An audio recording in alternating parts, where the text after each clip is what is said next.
अंतिम टिप्पणी। अब यही कह सकते हैं कि अतिथि तुम चले जाओ। पिक्चर भी आई थी एक। प्रधानमंत्री जो भी आएगा अतिथि है ना, 5 साल के लिए, 10 साल के लिए, कुछ ऐसा। अतिथि तुम चले जाओ। वो पिक्चर भी थोड़ी ऐसी मजेदार थी। अतिथि जाता ही नहीं था। अल्टीमेटली फिर कोई ऐसी युक्ति आई कि अतिथि को जाना पड़े। लेकिन अनिल जी, ये भी बात है कि जितनी निम्न स्तरीय भाषा हमारे इस प्रधानमंत्री ने यूज की, आज तक भारत के किसी प्रधानमंत्री ने उस भाषा का उपयोग नहीं किया। इतनी मर्यादाएं नहीं तोड़ी, इतनी मूल्य विहीनता नहीं आई, इतनी नैतिक विहीनता नहीं आई जितने इस प्रधानमंत्री के काल में आई है। और उसके लिए तालियां बजती हैं। सर, वो अगर अमिताभ बच्चन पर्दे पे आके एंग्री यंग मैन होके जब पहले जमाने में कुछ दो चार ऐसे डायलॉग मारता था तो तालियां बजती, तो ठीक भी था सर। सर, वो अमिताभ बच्चन था सर। आप प्रधानमंत्री उस देश के सर।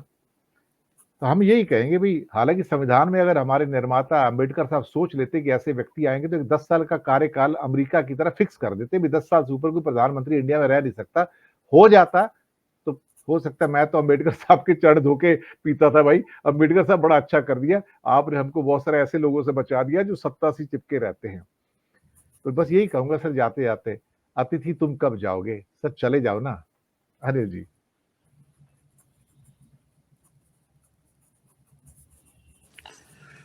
एक शायर के मेरे को और फिर दो शेर याद आ गए, तो देख रहा जी, था। इरशाद इरशाद। हाँ जी। अरुण जी,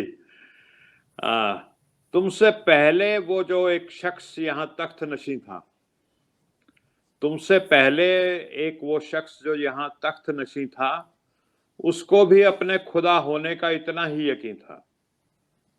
मतलब जो भी बादशाह बन जाता है ना दिनेश जी, उसको लगने लगता है कि मैं खुदा हूं, और लोग बाग चमचे भी उसको चढ़ा देते हैं कि तुम जिल्ले इलाही हो, तुम ये हो, तुम वो हो, पता नहीं क्या हो।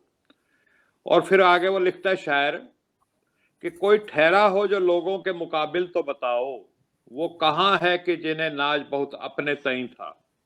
क्या बात है। तो power of the people is always greater than the people in power, ये पॉलिटिकल साइंस का एक, जिसको कहते हैं ना, अमित सिद्धांत रहा है। तो आप जब तक लोगों का भला कर सकते हो करो। आज राम की बात, आप सबसे ज्यादा राम का नाम आप लेते हो, लेकिन राम जी से आप सीख क्या रहे हो? मर्यादा पुरुषोत्तम भगवान श्री राम कहा जाता है उनको। सही बात। क्यों मर्यादा पुरुषोत्तम कहा जाता है? क्योंकि वो मर्यादाओं का पालन करते थे, हर तरह के। एक पुत्र की मर्यादा का पालन किया उन्होंने, एक राजा की मर्यादा का पालन किया, एक पति की मर्यादा का पालन किया, एक भाई का मर्यादा का पालन किया, तमाम तरह की मर्यादाओं का पालन किया राम जी ने। और आप अपने आप को राम भक्त कहते हो।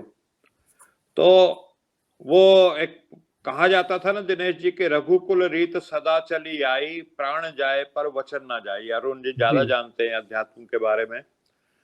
तो आप वचन आपने दिया था कि 50 साल में देश की हालत ठीक कर दूंगा, और आप उस मर्यादा पुरुषोत्तम के अगर पद चिन्हों पे जानते हैं, तो मैं इससे क्या ज्यादा कहूं कि शास्त्री जी थे एक हमारे, लाल बहादुर जी। जी। वो जब रेल मंत्री थे, एक रेल का एक्सीडेंट हो गया, उन्होंने इसी बात पे त्याग पत्र दे दिया। वो ड्राइवर थोड़ी थे, वो इंजन थोड़ी चला रहे थे उस रेल का। वो कह सकते हैं मेरा क्या लेना देना, ये इंजन ड्राइवर की गलती है, या जिसने सिग्नल ऊपर नीचे करना था उसकी गलती है। वो रेल मंत्री होने के नाते उन्होंने उसकी पूरी जिम्मेवारी अपने ऊपर ले ली। और आज ये जीएसटी और नोटबंदी से व्यापार जो है तबाह है। छोटा व्यापारी जो है ना दिनेश जी, जो दुकानदार है और जो छोटा व्यापारी है, जो छोटा लघु और मध्यम उद्योगपति है, वो नोटबंदी और जीएसटी की मार से तबाह हो चुका है इस देश में। और जब इस देश में परंपरा ही है लाल बहादुर शास्त्री जी की, तो आप तो कुछ तो उसके बारे में सोचिए। आप दिन रात राम जी का नाम लेते हैं, तो मर्यादा पुरुषोत्तम जी की कुछ तो कीजिए, कुछ तो वचन का पालन कीजिए।